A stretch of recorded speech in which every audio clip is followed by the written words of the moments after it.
So, logarithms.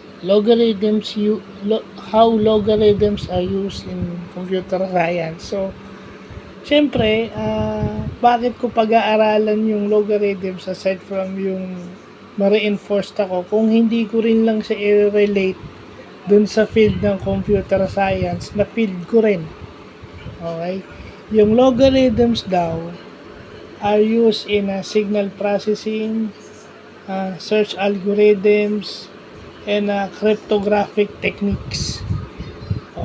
So, ibig sabihin na kino-consider na ginagamit yung logarithms in determining yung input size at saka yung input size ng isang program at saka yung algorithmic runtime. Yung runtime ng algorithm, yun ang doon ginagamit yung algorithm. Kasi yung algorithm runtime exponential yung ano yan, exponential yung pagtakbo niyan, exponential. So habang niraran mo siya, yung complexity niya nag-i-increase dun sa resource allocation na yung operating system yung nag-allocate.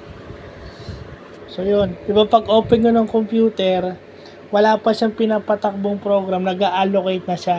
Pag may niran kayong software, may inaano rin siya, may pinapatakbo rin siya na bagong nag-allocate. Pag may pinatakbo kayong software or application, nag-allocate din siya ng resources. At yung algorithmic runtime nun, o yung runtime nun, to be honest, yun lang ang ibig sabihin nun, yung algorithmic runtime o runtime, kung gaano siya ka-efficient tumakbo, is exponentially growing habang ginagamit niyo yung program.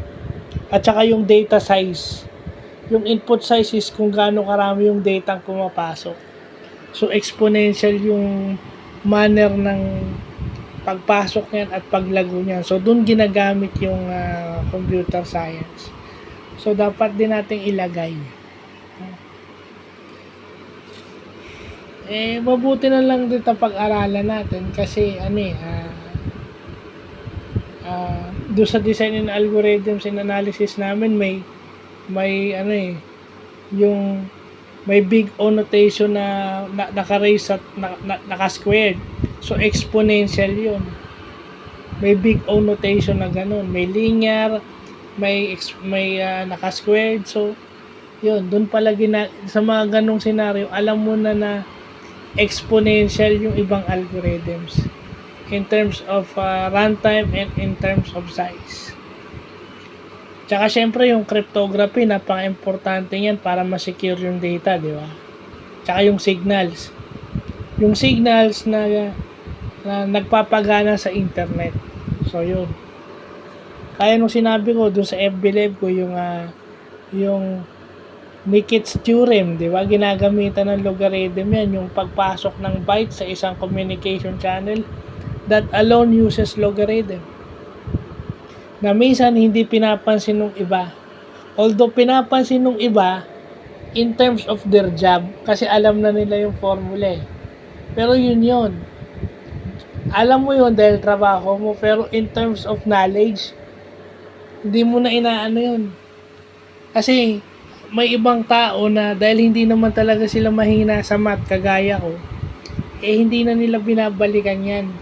Kumbaga pag may nakita sila na formula na lag, alam ko na yan.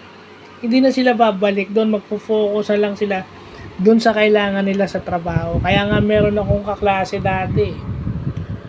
Lagi sinasabi yung trigo ba, yung mga subjects ba, pag nagtrabaho ba sila kailangan, well, sorry, hindi pa kita masagot nun. Pero kung ngayon mo ako tinanong, masasagot na kita.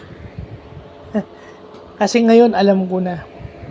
So, yun lang po.